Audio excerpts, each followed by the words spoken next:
Dans cette vidéo, nous allons parler de comment échouer son business. Nous allons voir ces choses-là qui peuvent faire qu'une personne qui a lancé son business échoue. J'ai voulu vous présenter la chose de cette façon pour attirer votre attention sur qu'est-ce que vous faites chaque jour. Il se pourrait que les éléments que vous négligez chaque jour soient des petites bombes atomiques dans votre business qui vont exploser et foutre votre business en l'air un jour. Alors, je vous inviterai à suivre cette vidéo jusqu'à la fin, à suivre les éléments que je vais vous donner ici pour voir. Peut-être, ça se pourrait qu'il y a des éléments que vous pratiquez, il y a des choses que vous faites dans vos business là, qui vont détruire votre business à court terme ou à moyen terme. Comment rater son business? Nous allons parler de ça aujourd'hui. La première des choses ici m'a été tirée de l'histoire de Napoléon Hill. Je vous ai présenté ici plusieurs fois les livres de Napoléon Hill que j'ai lus. Et l'un de ces livres, c'est la philosophie du succès. Dans la philosophie du succès, il nous parle du business, comment se lancer dans les business, comment réussir aussi des projets. Et il a attiré mon attention sur un élément particulier. Comment est-ce que tu parles de ton business? Comment est-ce que tu parles de ton projet?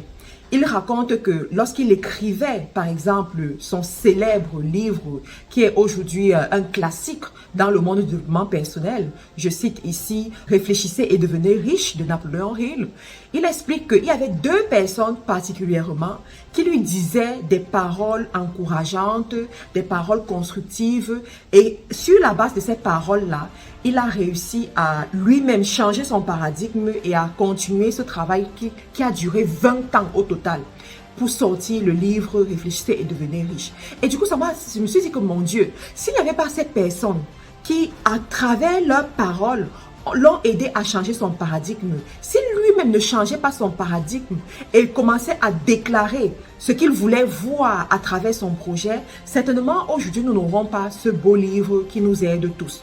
Alors, je vais te faire comprendre que dans ton business, si tu as l'habitude de tout le temps dire des mauvaises choses, de dire ça ne marche pas, est-ce que ça va marcher, c'est trop dur, le business, si ça a les cailloux, comme on dit souvent au Cameroun, de dire vraiment des choses négatives sur ton business, il y a de fortes chances que ce business ne marche pas. Si tu es tout le temps en train de parler des effets négatifs, des limitations, il y a de fortes chances que ça ne marche pas. Je te recommande également le livre Proclame sur ton business que moi-même j'ai écrit en observant cette réalité dans le monde des affaires. C'est un livre qui va te permettre de changer le langage que tu as vis-à-vis de ton projet, vis-à-vis de ton business. Et ça va te montrer comment tu dois adopter un nouveau langage au quotidien. Comment est-ce que tu peux même attirer tes clients sur la base de tes proclamations, sur la base de ce qui sort de ta bouche. Comment est-ce que tu peux augmenter ton chiffre d'affaires? Comment est-ce que tu peux te programmer pour rencontrer de nouvelles personnes? C'est un livre. Les retours que j'ai sur ce livre sont juste incroyables. Les résultats sont aussi incroyables. Donc, la première des choses, c'est qu'est-ce que tu dis par rapport à ton business? Donc, à partir d'aujourd'hui, essaye d'abord de changer le langage que tu as vis-à-vis de ton business. La deuxième des choses qu'il faut faire pour échouer son business, c'est quoi? C'est d'ignorer les informations capitales vis-à-vis de ce business-là.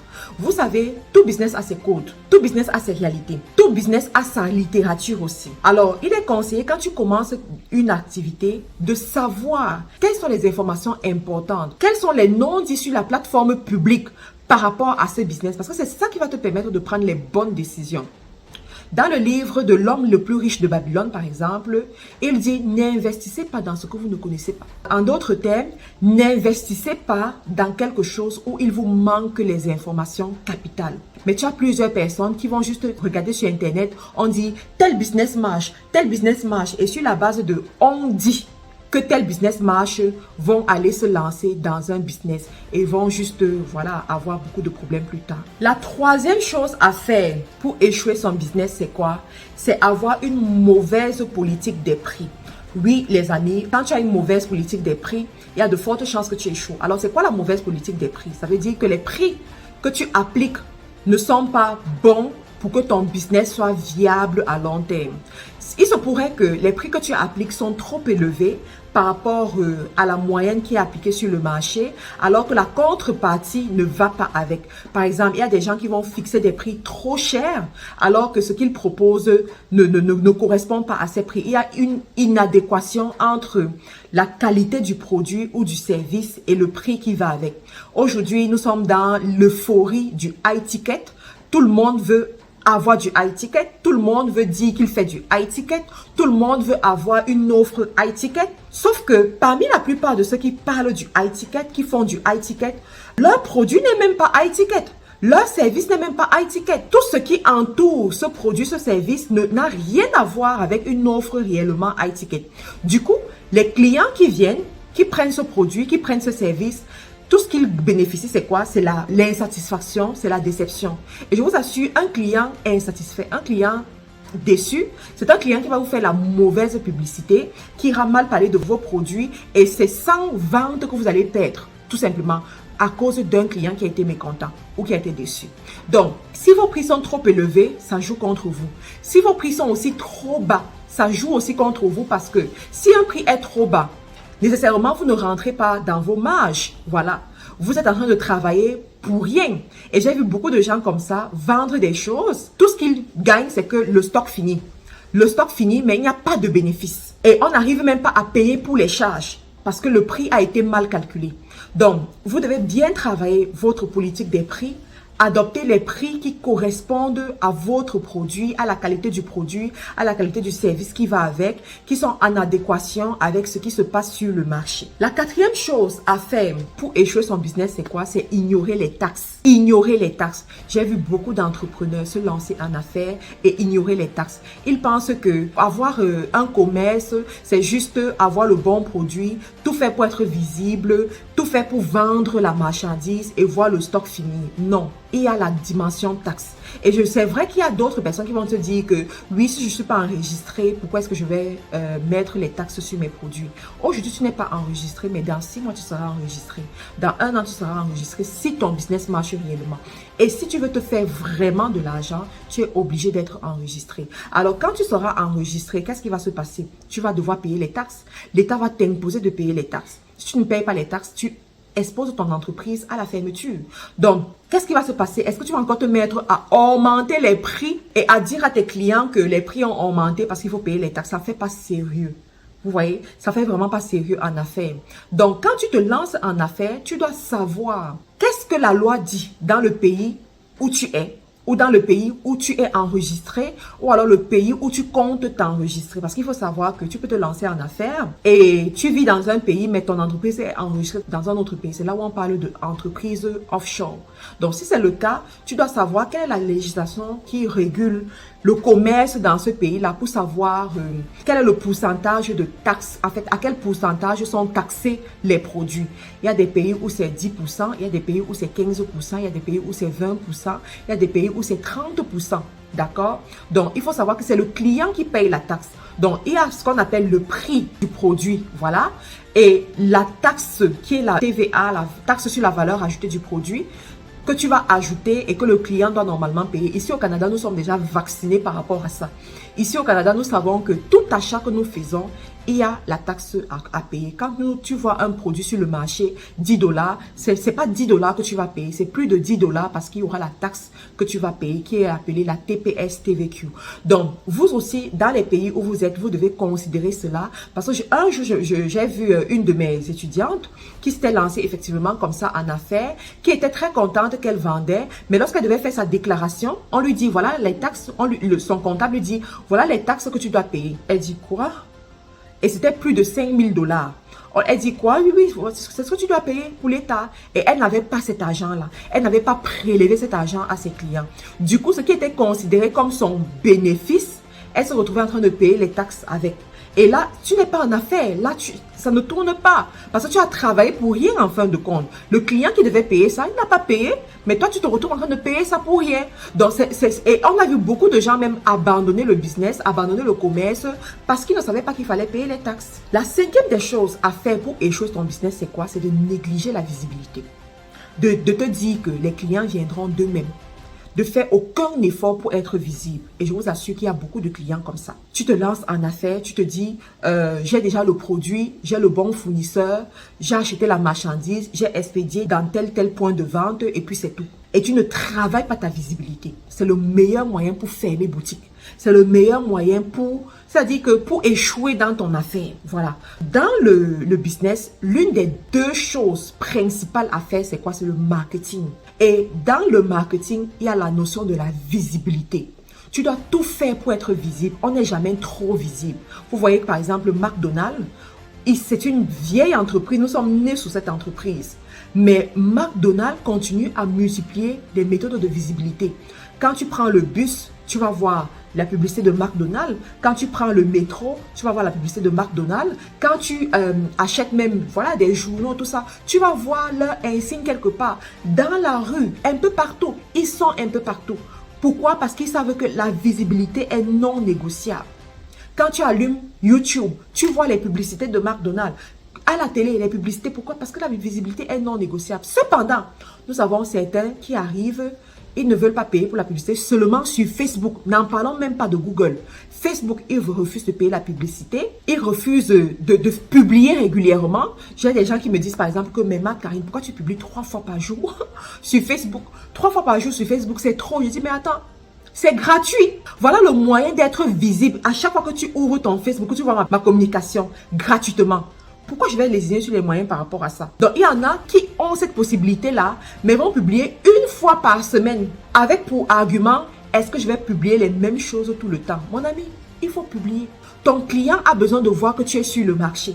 Ton client a besoin de voir que tu es là. Ton client a besoin de se rappeler. On dit en marketing que le client voit ton produit 7 fois avant de passer à l'action. Ce n'est pas avant d'acheter. Parce qu'aujourd'hui, avec le marketing digital, la donne a changé. Donc, 7 fois avant de passer à l'action. Et l'action, ça peut être quoi? C'est de rentrer en contact avec toi, c'est de poser une question, c'est de commenter, c'est de liker. Et après vient le processus de conversion. D'accord? Donc, la visibilité est non négligeable, les amis. La 6e des choses que tu peux faire pour échouer dans ton business, c'est quoi? C'est de négliger le service marketing. C'est différent de la visibilité. Le service marketing, c'est quoi? C'est ce service qui va penser au positionnement de ton produit ou de ton service. C'est ce service qui va analyser le marché, analyser les concurrents, analyser les besoins des consommateurs, analyser la littérature des consommateurs, ce qu'ils se disent, ce qu'ils analyser leurs points forts, leurs points faibles et ensuite proposer un positionnement qui va faire en sorte que tu rentres dans le subconscient du consommateur et que tu deviennes incontournable dans la vie du consommateur. Pour ceux qui viennent du Cameroun par exemple, nous avons grandi avec une marque de mayonnaise que nous connaissons tous et que nous avons été obligés d'aimer et de croire même à notre vieil âge que nous avons là que c'était la meilleure marque de mayonnaise. Cette marque s'appelle la mayonnaise Calvé. Pour ceux qui sont en Afrique, par exemple, un autre produit où vous allez vous retrouver, ou 2 autres produits où vous allez vous retrouver, c'est quoi? C'est le cube Magie. Dans notre façon même de parler, nous avons assimilé le cube à la marque Magie. On se dit que il n'y a que le cube Magie qui existe. Parce qu'on a matraqué notre cerveau avec une bonne stratégie marketing qui est rentrée dans notre subconscient. D'autres, c'est quoi? C'est le savon Omo. Le savon Omo qui mousse beaucoup. C'est une stratégie de communication, c'est une stratégie marketing qui a été mise sur pied. Alors, il y a beaucoup de gens qui se lancent en affaires qui n'ont aucune stratégie. Aucune stratégie de positionnement, aucune stratégie de marketing qui fait en sorte que le client va les différencier des concurrents. Le client va se souvenir d'eux. Le client ira uniquement vers eux. Vous devez penser à votre marketing pour pouvoir supporter parce que nous sommes dans un monde où il y a trop de concurrence. Les gens font trop de concurrence lorsque le produit marche. Quand j'ai commencé avec les mèches par exemple, il n'y avait pas tellement de personnes dans le business. Mais aujourd'hui, c'est monnaie courante. Tout le monde se lance dans le business. Tout le monde est dans ce business-là. Le monde des coachs, par exemple. Au début, il n'y avait pas autant de coachs. Aujourd'hui, tout le monde est coach. Donc, il faut une méthode pour se différencier. Et ça passe par votre stratégie marketing. La 7e chose que tu peux faire pour échouer dans ton business, c'est quoi? C'est de refuser de te renouveler. De refuser le changement. Parce que toute personne qui refuse de se renouveler, c'est une personne qui refuse le changement. Donc, si tu fais partie des gens qui sont allergiques au changement, il y a de fortes chances que tu fermes boutique. Il y a de fortes chances que tu échoues. Parce que le monde d'aujourd'hui, c'est le monde du changement. C'est le monde de la nouveauté. Les clients aiment la nouveauté. Les clients aiment que tu leur présentes la même chose différemment. Que tu leur transmettes le même message, mais différemment. Mais si tu viens toujours dire les mêmes choses avec les mêmes couleurs, les mêmes... Voilà, ça devient monotone. Et ils ne veulent plus. Ils veulent les nouvelles choses. Ils veulent... Voilà. Donc, si tu es incapable de te renouveler, ça devient très problématique et tu risques de fermer boutique. La huitième des choses que tu peux faire pour échouer dans ton business, c'est quoi? C'est de vouloir tout faire seul, de vouloir tout contrôler seul, de vouloir tout maîtriser seul. C'est le meilleur moyen pour te fatiguer. C'est le meilleur moyen pour perdre l'engouement, parce que l'engouement que tu auras au début là, c'est comme en amour. Hein. Au début, tu aimes tellement ta chérie ou ton chéri là, mais à un moment donné, tu te dis, ah, tu passes même une journée, tu ne l'appelles pas, ça ne te dérange pas. C'est la même chose aussi en affaires.